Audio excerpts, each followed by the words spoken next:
like I'm out of breath, it's because I'm out of shape and not at all because I'm terrified of public speaking. Or it's the other way around. Whichever one is less embarrassing to you, it's that one. So I don't want to give a long autobiography, but I'm going to give a little bit of personal and professional background for context. When I started law school, all I wanted to do was be a public interest lawyer and make the world a better place. But life had other plans. After law school, I ended up in Chicago, working at a big law firm, wearing a suit and tie, having short hair, and representing large companies that were either suing or being sued by other large companies. And I hated every single day of it. So after 2.5 years, I quit, I packed a backpack, I sold or donated everything that didn't fit into the backpack, and I went to Latin America to volunteer and to travel. After about 6 months of travel, I ended up back in Chicago, and I took a job with an incubator for tech startups. And this was the first time I'd ever paid attention to the startup space. And because I was paying attention to the startup space, in June of 2016, I read about this company called Remote Year that takes people who can work remotely on trips around the world. And when I was reading about it, I realized that I knew Greg Kaplan, who was one of the founders. Not only did I know Greg, but we had gone to summer camp together. Not only had we gone to summer camp together, I used to be his camp counselor. He hates when I tell people that, so. So I hadn't talked to Greg in like 15 years, but I reached out to him just to congratulate him, and we ended up grabbing lunch a week later, and we went out to lunch. I wanted to catch up, but he spent the entire time talking about how all the tax and immigration laws in the world are out of date, and they don't account for the way that current people travel, and it's so horrible, and someone has to do something about it. And I had no clue what he was talking about. But it sounded interesting, and he sounded passionate, so I smiled, and I nodded. And at the end of lunch, he said, "So what do you think? Do you want to do it?" And I was like, "What?"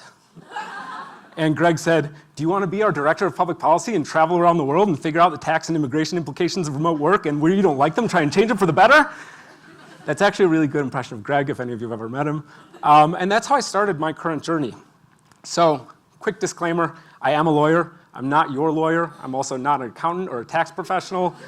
Nothing in this presentation should be considered as or relied on as tax advice, legal advice, or immigration advice.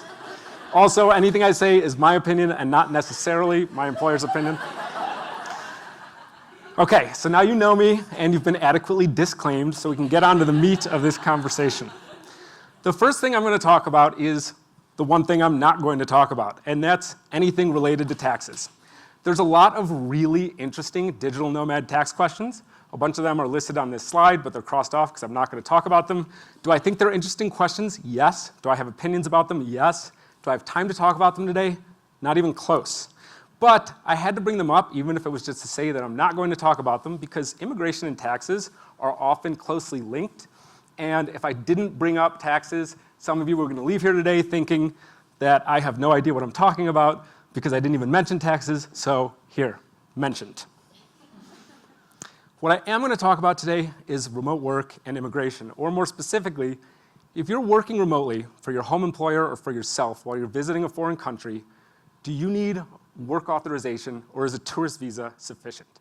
Now this question should be top of mind for modern day travelers. As Wi-Fi and smart devices have proliferated throughout the globe, we've all got smart devices and you can find Wi-Fi everywhere, more and more people are working remotely while they travel. However, it often seems unclear whether this is okay on a tourist visa or not. And it's really important to note that it's not just digital nomads, it's not just us. Okay? Anyone who goes on vacation and brings their iPhone with them and responds to a work email has worked remotely. So this is a bit of an oversimplification, but I think it's a helpful framework for what we're talking about today. For people who are going somewhere to a foreign country for a short-term stay, there's typically 4 categories of visas. I call them buckets. There's student visas, which I'm not going to talk about because they're not relevant to digital nomads. There are work permits, which classically are for people who are going somewhere to work for a local employer, take part in the local labor economy, presumably displace a local job. There are tourist visas, which are for people who are going on vacation, doing touristy things. There are business visas, which are for people going somewhere for business purposes, like a conference or a few business meetings. In today's world, a lot of us travel on visa waivers, depending on what passport you hold and what country you're going to. And so tourist visas and business visas are often treated very similarly, or almost exactly the same a lot of times under visa waiver programs. So this used to work. It really was not that long ago that when someone visited a foreign country, they could fit really neatly into one of these buckets. But it doesn't work anymore. The relevant legislation was written decades ago, and we've changed. We use our electronics to work, and our electronics, like it or not, are an extension of ourselves. So the traveler has changed, but the laws haven't. And it often feels like we're trying to squeeze a modern-day traveler into this old-world immigration landscape. Now, I'm going to explain this a little bit better using my 4 hypothetical best friends, Abby, Bob, Claire, and Diego. So Abby, Bob, Claire, and Diego are all computer programmers. They all live and work in New York. And Abby gets a sabbatical from her employer, and she goes to Italy for 2 months on vacation. And Bob loses his job in New York, and he lands a contract working for 2 months for an Italian tech company, and he goes to Italy for 2 months to work for that company. For Abby and Bob, this is easy. It's clear. They fit into the old world immigration landscape. Abby is obviously a tourist, and Bob obviously needs some sort of work authorization because he's working locally for an Italian employer. But we also have Claire and Diego. So Claire goes to Italy on what was supposed to be a 2-week vacation. But the day she lands, she gets an email from her boss back in New York saying that there's a big work emergency, it's all hands on deck, and she's expected to be pitching in regardless of where she is. So she spends the entire first week of her Italian vacation holed up in her hotel room, just eating room service, working remotely until the situation is resolved back in New York. And then she enjoys the second week of her Italian vacation. And we've got Diego. So Diego works for an employer that has a really flexible remote work policy. Normally he works from his apartment or his favorite coffee shop in Brooklyn, but he's looking for a change of scenery, so he decides he's gonna go to Italy for 2 months and rent an Airbnb, and he works remotely from his Airbnb during the weekdays, but every evening and on the weekends, he goes out in Italy and does typical touristy things. So how do we categorize the Claires and Diegos of the world from an immigration perspective? Which bucket do they fit into? Do they look more like Abby or more like Bob? That's what I'm trying to talk about today. So in 2.5 years of working with, or in about 20 different countries with the powers that be, which would be large law firms, large accounting firms, ministries of the interior, and departments of immigration, I've come to find that there are 4 different views that countries and or people take on this remote work, is it work or is it tourism question. View 1 is that remote work is work and not tourism. Surprisingly, this seems to be the view that a lot of digital nomads take, but in all the countries that I've looked into, only 2 have taken this view. One of them acknowledges that it's a horrible view and it's based on outdated legislation. I'm working with them to try and get them to change it. And the other one is the US, so no use trying there. View 2 is that a few days of remote work in any given month is okay on a tourist visa, but once you pass that threshold, more than a few days in a month, you need some sort of work authorization. As far as I know, Estonia is the only country currently taking this view, and we'll come back to Estonia a little bit later. View 3, remote work is tourism. This is my favorite view. It should be your favorite view. If it's not yet, hopefully it will be by the time this is over. And this is based on the idea that there are some countries where the law is really clear that if you're not getting paid locally, you don't need a work permit.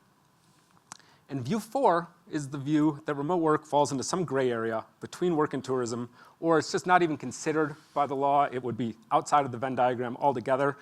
And a lot of lawyers and accountants love this view because it's confusing. And when things are confusing for the traveler, they are lucrative for the lawyers and accountants. I happen to be a lawyer who hates this view. So, view 1, remote work is work. And as I mentioned, this seems to be the view of a lot of digital nomads, even though I haven't found it to be the view of that many countries. The reason I say it seems to be the view of a lot of digital nomads is because I've spent a lot of time reading nomad blogs, trying to figure out what the general consensus or the common wisdom is among digital nomads. And that seems to have 2 parts. Part 1 is that it's technically illegal to work remotely in most countries without a work permit. But part 2 is that it's not a big deal because there's almost no enforcement. And it's based on this common wisdom that most digital nomads travel the world on tourist visas or visa waivers without a hiccup because they know that work is a 4-letter word when immigration is concerned. And as long as they don't say it at the border, they're probably not going to have any problems. I take issue with this common wisdom because if this first part of the common wisdom is true, if it's true that it's technically illegal to work in most countries without a work permit, there are huge perverse consequences. That would mean that everyone that goes on vacation and answers a work email is immigration non-compliant. And that can't be the right answer. I mean, it can be, that's the answer in the US, but it shouldn't be the right answer. So I'm skipping over view 2. Again, I said I'd come back to Estonia. View 3, remote work is tourism. My favorite view. This is based on the idea that there are some countries where it's really clear that if you're not receiving remuneration locally, you don't need a work permit. Remuneration is a fancy word for getting paid, not to be confused with remuneration, which is a fancy word for the act of numbering things, I think. I want to put a point on this view with a quick but relevant tangent about the spirit of the law versus the letter of the law. So the spirit of the law is the lawmaker's intent, and the letter of the law are the actual words of the law. And unfortunately, legislators aren't that good at writing laws, so often the spirit of the law and the letter of the law diverge.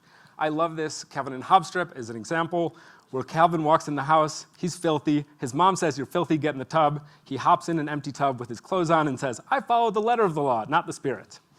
So if you apply a spirit of the law view to any country, you can make a pretty good argument that remote work should be tourism, because even if the law says that remote work is something they want to regulate, the lawmaker's intent with work permits was likely to regulate people who are taking part in the local labor economy, displacing local jobs. That's not something that digital nomads do.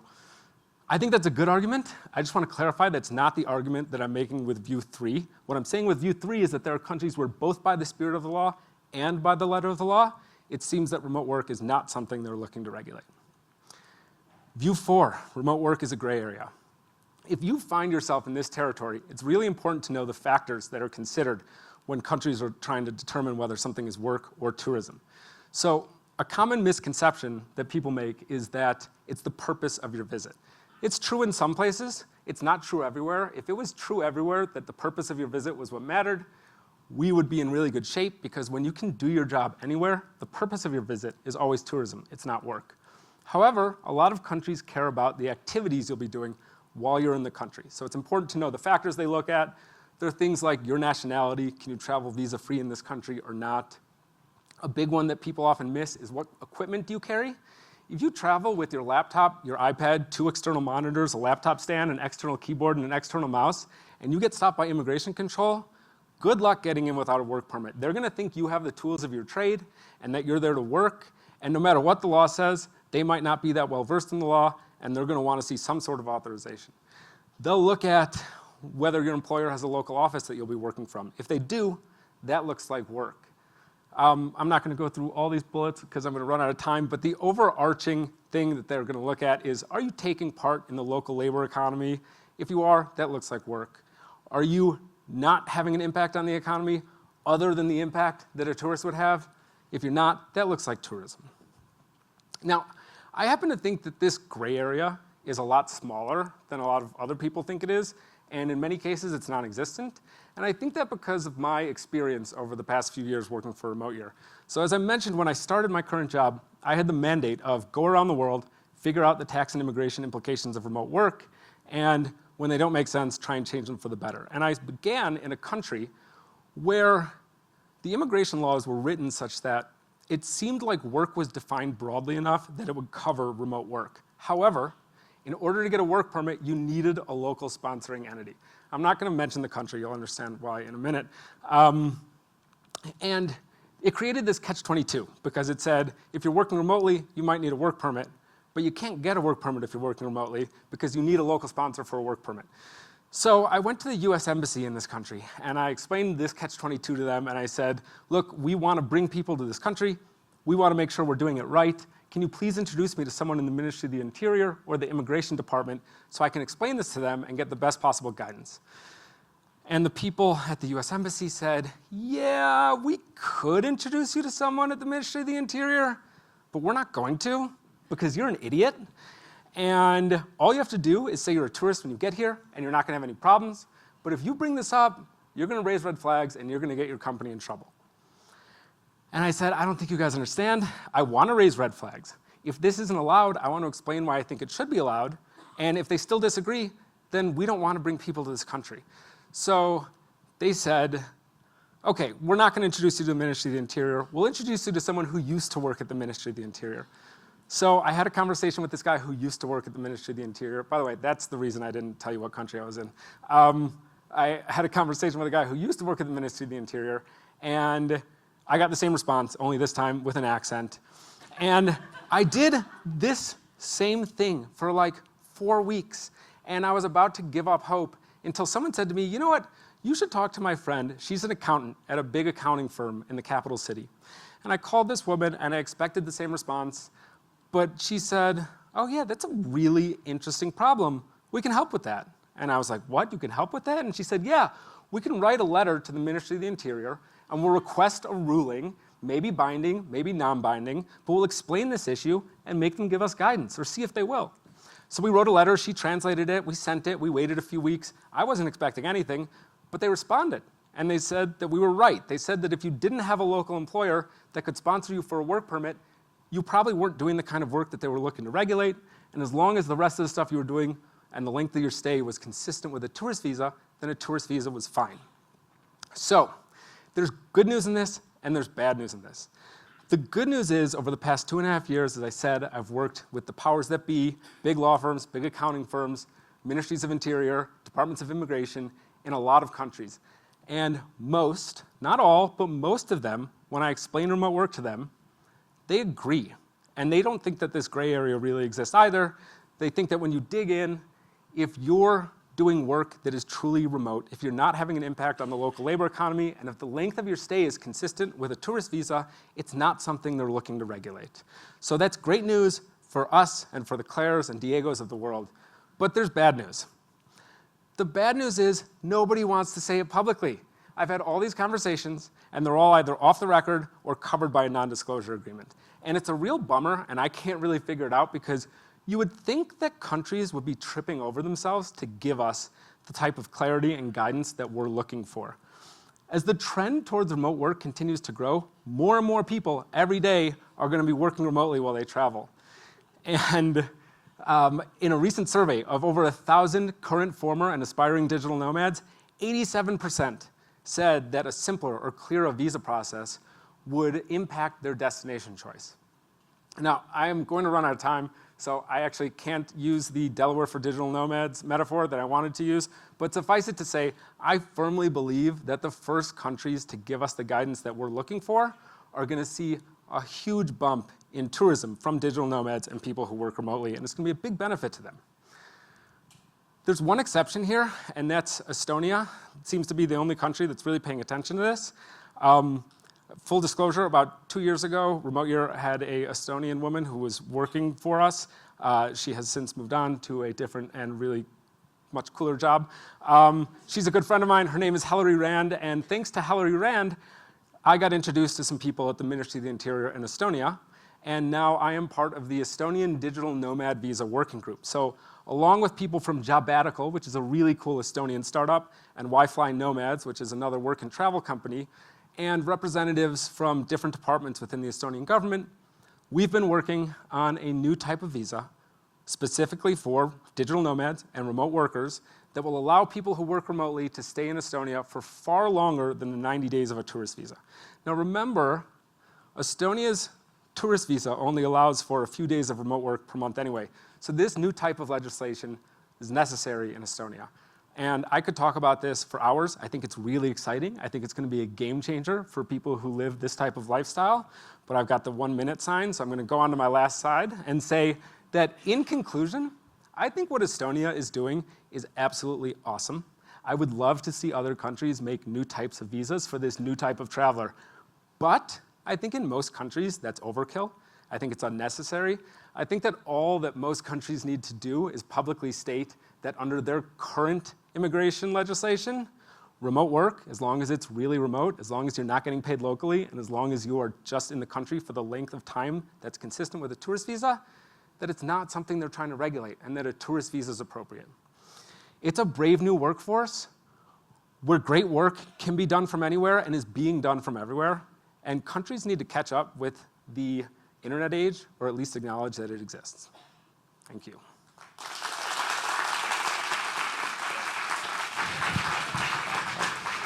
I pressed the button for you. Q&A. Yes. Awesome. How cute is Sam's cartoon, by the way? I'm put on my glasses so I look more like my cartoon. Thank you so much, Sam. That was really, really great. You know, back, some of you might remember in year one, during our first ever breakout session, somebody suggested the topic of nomad visas. And people really got into it. A group was formed to try to lobby, back then, year one was in Bangkok, to lobby the Thai government to do something about digital nomad visas. Thailand eventually did release something that they were sort of calling a digital nomad visa, but it's not really. So Not really. What do you think regular nomads can do to help push this process along? So I think that's a great question. I think like digital nomads, we like to think of ourselves as citizens of planet Earth. Unfortunately, there's no one world government, or maybe fortunately, there's no one world government that we can petition for the type of change we're looking for. But we can still vote in a different way. We can vote with our pocketbooks or with our wallets. And I think that the biggest thing that most digital nomads, normal nomads, can do is figure out the countries that take view one, that remote work is work. And even though you can go there without problem, because you can just say you're there for tourism, stop going there, stop spending your tourist money there. Figure out the countries that take view three, that remote work is tourism. Start going there, start spending your tourist dollars there. When the Estonian digital nomad visa becomes available, apply for one. Countries fight for tourism, and they pay attention to this stuff.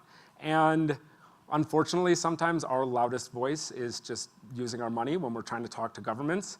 So I think that the biggest difference that we can make is, voting with our wallets. Excellent point. All right, okay, lots of questions. Let's start, here with Naomi. Hiya, thanks very much for all that. Really interesting. How do you extrapolate the views and the kind of structure of where different countries land when it comes to the volunteering piece of it? So, for example, those of us who travel from house sit to house sit, or people who do work away or woofing or whatever, but the things where it is not generating remuneration from the local economy, but it does, have an exchange element in there that is connected to the local. Yeah, okay, so I have an answer. I want to give it with the caveat that this is not based on actual knowledge, but an educated guess based on other things I've seen. I think that for the most part, for volunteering or voluntourism, as people call it, it tends to be allowed under what's available under the scope of a tourist visa. Again, as long as the length of your stay is appropriate for tourism.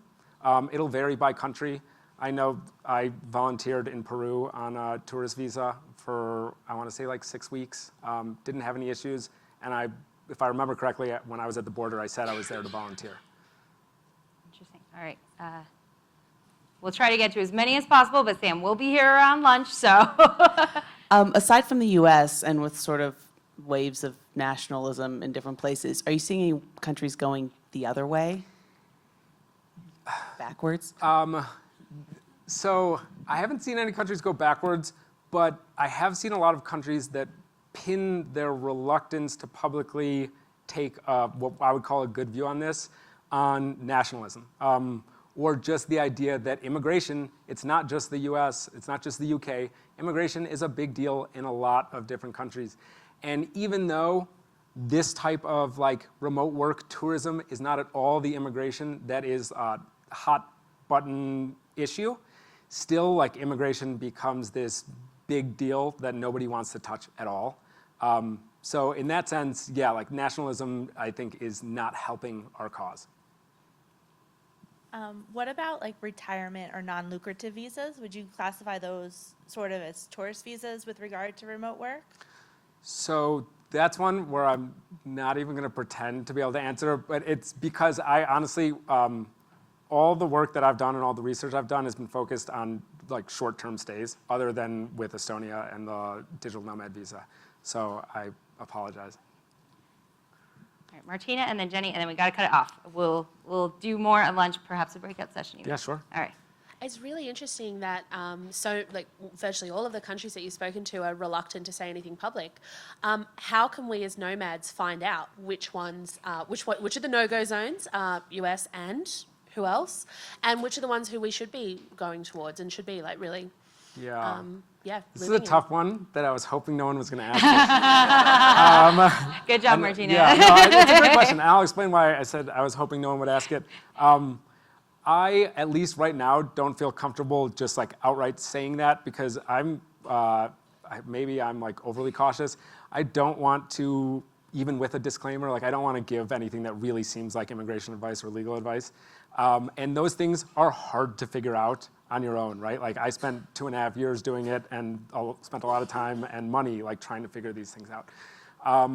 But to follow that up, like I am trying to figure out ways that I can share that information, not here, but like maybe sometime in the future in a way where I feel comfortable that like I'm not putting myself or my employer at any sort of risk of someone saying you were wrong and then suing us. All right. Thank you, Sam. I hope you understand. Very, I'm very sorry. lawyerly answer. Yeah. Maybe we could crowdsource something among us non-lawyers. Hello. What about those of us who run local events? So our business is online, but once a year, twice a year, we run a retreat, for example, in a different country. What do we need to look out for? Yeah, so that's a really good question. I would like to think that in most places that would fall under what's allowed with a business visa. And again, if you're traveling on visa waiver programs, business visas and tourist visas are treated the same, not like work permits. So generally it would be okay, but you'll want to have like some documentation with you explaining that you're there on a business visa, you're hosting this event, and then you're leaving in a few weeks. And it'll vary by country. A really helpful resource, and it might just be the US that has this, I believe a lot of other countries have this as well, but is to check your local State Department's website, because they'll have country reports, or even just check the US's State Department website. They have country reports on all the countries in the world, and that'll talk about like whether you need authorization for tourism or for business. And there's other helpful websites. If you find me after, I can give you a long list of them. Awesome. Well, thank you so much. Everyone give Sam such a huge round of applause. Guys, so much. So helpful.